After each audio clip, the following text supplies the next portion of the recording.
자, 복습하는 기태 27강 시작하겠습니다. 자, 우리 교재 219쪽이고요. 계속 1권이죠, 아직. 자, 14번 문제 한번 볼게요. 화살과 시위의 비유 대상으로 적절한 것은 해가지고요. 이제 문맥적인 의미 파악하는 건데요. 한번 보죠. 일단 밑줄 친 부분이 화살은 시위에 올려진 이상 날아가지 않을 수 없는 법입니다라는 거. 이게 뭐예요? 진림이 원소 아래에서, 그죠? 원소 아래에서 경문을 쓴 거. 이걸 두고 얘기를 하는 거고요. 뒤쪽에 이제 화살과 시의미가 좀 명확하게 드러나는 게 바로 조조의 이 말이죠. 조조의 말을 한번 보면 이렇게 얘기하고 있네요. 나는 너와 너의 글을 이번에는 내 활시위에 얹으려 한다 그러면 이때 시위라는 것 자체는 뭡니까? 진림과 그 다음에 진림의 글, 진림의 능력을 부리는 사람을 얘기하는 거기 때문에 이때 시위는 원소나 조조일 수밖에 없어요. 그죠? 원소나 조조일 수밖에 없는 거고, 그 다음에 이 시위에 올려지는 화살이라는 것은 너와 너의 글을 했을 때 바로 진림, 그 다음에 진림의 글이 되는 거죠. 이게 선택지에서 만약에 진림과 조조 이렇게 짝이 있었으면 상당히 헷갈렸을 텐데요. 딱 보니까 진림과 원소 해가지고요. 진림과 조조의 짝이 없어요. 그래서 답은 명확하게 드러나고요. 설령 선택지 중에 하나가 진림과 조조의 짝으로 나와 있다 할지라도요. 답은 진림과 원소가 되는 게 맞아요. 이게 왜 그러냐면 지금 화살은 시위에 올려진 이상 날아가지 않을 수 없는 법입니다라는 이 상황 자체가 진림이 원소 아래에 있을 때 조조를 꾸짖는 경문을 쓴 그 과거의 상황을 얘기하는 거기 때문에 명확하게 진림과 원소가 될 수밖에 없는 거죠. 그죠? 이거 확인하시고요. 자, 그 다음에 16번 같은 경우에, 그죠? 다음 페이지죠. 16번 보시면, 빈칸에 들어갈 말인데요. 이거, 우리 왜 음식 먹을 때 뭐 소리 이런 것들 그냥 상식으로 접근을 하게 되면, 이거 통념이죠. 상식이 아니라. 아니, 그냥 소리 내면서 음식 먹는 게 예법에 어긋나는 거니까, 우리나라 음식, 뭐 소리 내면서 음식 먹을 수밖에 없는데, 조용조용 먹지 않는다고 흉보는 게 문제가 있는 거 아니냐 해서요. 이 생뚱맞게 5번으로 가시는 분들 계신데, 이거 흐름을 잘 봐야 되는 거죠. 한번 보세요. 음식은 나라마다 특성이 있으며, 식사 예법 또한 일률적이지 않다. 그리고 요리에 필요한 재료와 조미료가 특히 다르면 음식에 대한 사고 또한 다르다라고 해가지고요. 그죠? 음식에 대해서 나라별로 여러 가지 다른 특성들을 얘기하고 있는 거고요. 예법 얘기는 여기서 끝나는 거고, 그죠? 그 다음에 재료, 조미료 다른 것 중에 하나로 추가되고, 그리고 뒤쪽에 나와 있는 얘기들은요. 다 뭘 말하는 겁니까? 음식에 대한 사고가 다르다는 얘기를 하면서 일본은 시각, 그죠? 인도는 촉각, 프랑스는 미각이고요. 그 다음에 우리는 뭡니까? 흔하지는 않지만 청각이 동원된다는 거죠. 그러면서 얘들이 쭉 나와 있거든요. 이 얘들을 보니까 뭐가 되는 거예요? 일단 냉면이라든가 그 다음에 총각김치, 오이, 소박이 해가지고요. 다 뭐가 동원되는 거? 먹을 때 청각, 소리가 동원되는 거죠. 그래서 이 애들을 가장 잘 포괄하는 것은요. 먹다 보면 소리가 요란할 수밖에 없는 음식들이다라는 겁니다. 그죠? 예법 얘기는 이미 앞에서 끝나고 다른 얘기로 끌어가면서 거기에 대한 예들이 추가되고 있기 때문에 예법 얘기가 나오는 1번이나 4번 같은 경우는요. 이 빈칸에 들어갈 말로 적절하지 않은 거예요. 그죠? 이 예법에 대한 화제는 앞부분에서 끝났다라는 거 이걸 명확하게 확인할 수 있어야 하고요. 그다음에 문제를 크게 어렵지는 않죠. 19번 문제 한번 가볍게 보시면 역시 빈칸에 들어갈 말인데 얘는요. 개념적인 것들을 좀 알고 있어야 되죠. 그죠? 이를테면 빈칸에 핵심 낱말은 이것입니다라고 한 다음에 결국 학문이 어떤 대상의 기술을 목표로 한다고 해도 그것은 기술하는 사람의 주관에 좌우되지 않고 원리적으로 누구에게도 그렇다 그러면 모두에 해당한다는 거고요. 이 모두에 해당한다라는 거 이 개념과 관련되는 게 뭐예요? 모든 것에 두루 미치거나 통하는 성질과 관련된 보편성일 수밖에 없는 겁니다. 이거 뭐 가볍게 확인하시면 되는 거죠. 20번 문제도 크게 어렵지는 않아요. 창의 비판적 독해해가지고요. 말 그대로 이제 글을 종합적으로 이해하는 것, 그 다음에 글의 문제점을 비판하는 것 이렇게 되는 거고요. 자, 창의 비판적 독해 실제에서 3번 지문 한번 보죠. 이 지문이 상당히 재밌는 게 결론은 굉장히 기분 좋은 얘기가 나와요. 그죠? 어떤 얘기 나오죠?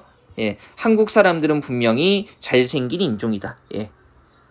저를 굉장히 기분 좋게 해주는 그건데, 다만 이걸 자체로 본다면요, 논거가 일관되지 않죠. 이를테면 이런 거 한번 보세요. 위에서 5번째 줄인데 어떤 얘기가 나와 있어요. 그죠? 예, 구강이 드러나게 4번째, 5번째 줄이죠. 입을 벌리고 있는 모습이라든가. 그죠? 그 다음에 사람들의 표정이 얼뜬 듯 하다라는 것은요, 잘생긴 모습과는 전혀 관련이 없기 때문에 분명 기분 좋은 글이기는 하지만 논거가 일관되지 않다는 점에서 문제가 되는 거고요.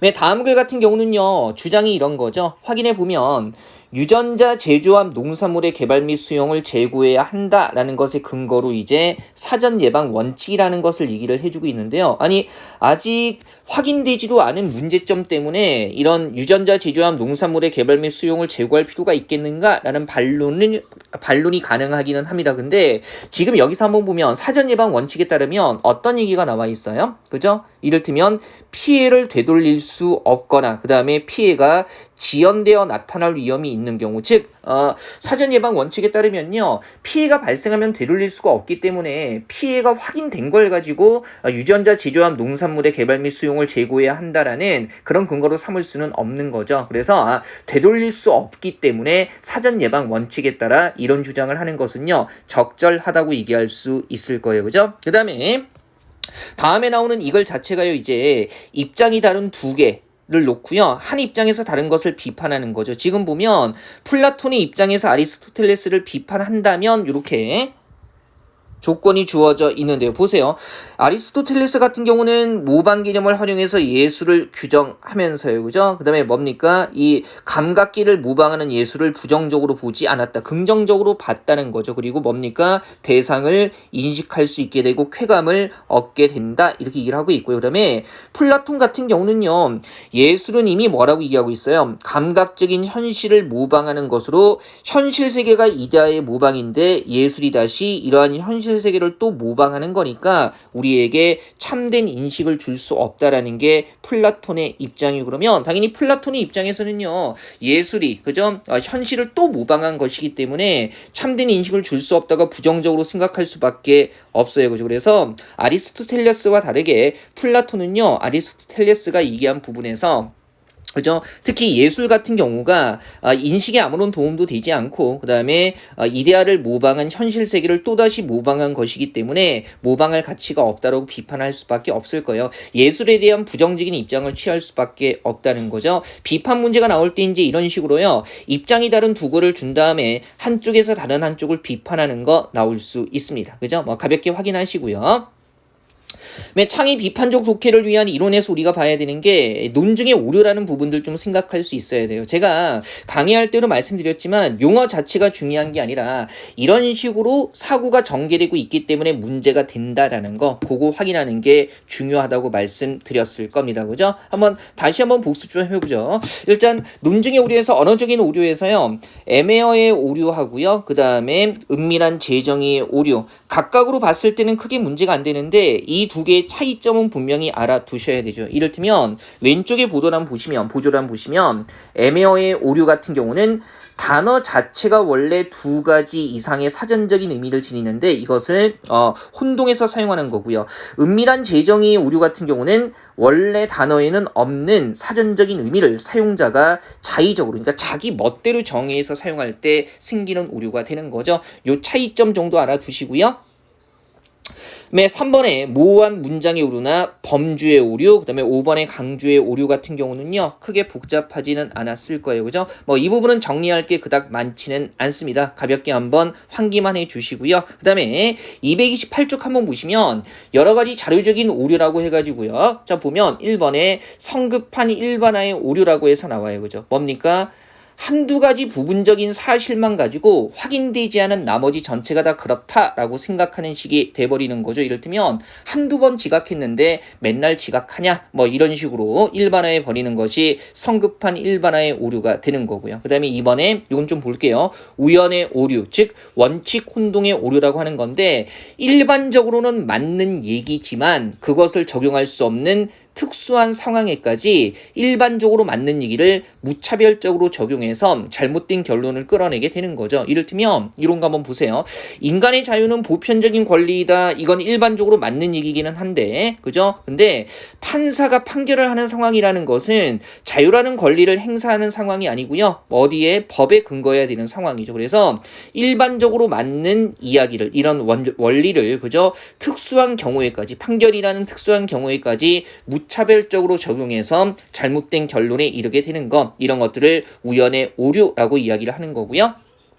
3번에 잘못된 인과관계의 오류라고 얘기를 했을 때는요, 이런 거죠. 실제로는 인과관계가 아닌데 인과관계라고 생각을 해버리는 거예요. 그래서 시간적으로 우연히 먼저 일어난 것을 나중에 일어난 일의 원인으로 파악할 때 생기는 오류입니다. 뭐 축구 보지 마, 내가 보면 꼭 한국이시더라, 뭐 이런 것들이죠, 그죠? 저도 이번 올림픽 때 그 한일전, 야구 한일전을 봤는데, 뭐 이렇게 이긴다고 믿으면서 봤는데 졌잖아요. 그래가지고 이제 내가 봐서 졌나 막 이런 생각이 막 들더라고요. 이런 것들이 잘못된 인과관계의 오류가 되는 거죠.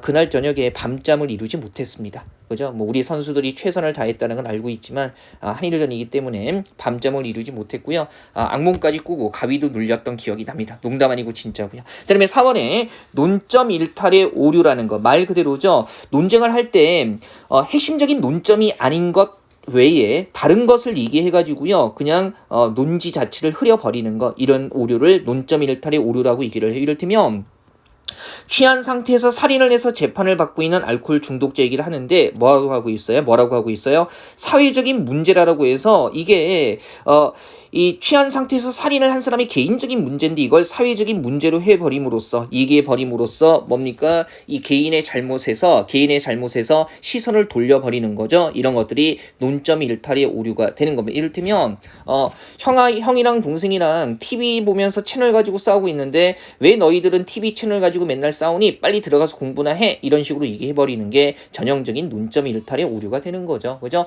TV 채널 가지고 싸우는 것이 적절하지 않다라는 것을 이야기를 하려면요, TV 채널 가지고 싸우는 것이 어떤 점에서 적절하지 않은가, 그죠? 왜 이게 문제가 되는가를 얘기를 해줘야 되는 거잖아요. 그 다음에 5번에 의도 확대의 오류 같은 거, 얘는 뭐냐면 관련되어 있기는 하지만 그것이 처음부터 의도였다고 확대 해석할 때 생기는 오류가 되는 겁니다. 이를테면 흡연은 폐암 발생률을 높인다. 그는 흡연자다. 따라서 그는 폐암에 걸리고 싶은 것이다. 그죠? 자, 물론 흡연이 폐암과 관련이 있기는 하지만 폐암에 걸리고 싶어서 흡연을 하는 것은 아니잖아요. 그래서 관련이 있는 것을 의도라고 확대해 버리는 것, 이런 것들을 의도 확대 오류라고 이야기를 하는 겁니다. 그죠? 다시 한번 말씀드리지만 용어 자체에 너무 휘둘리시면 안 되고요. 사고 과정을 차분히 점검할 수 있으시면 돼요. 27강 부분에서는 여기까지 나가는데요. 복습하는 기트 27강도요. 여기서 가볍게 마무리하도록 하겠습니다.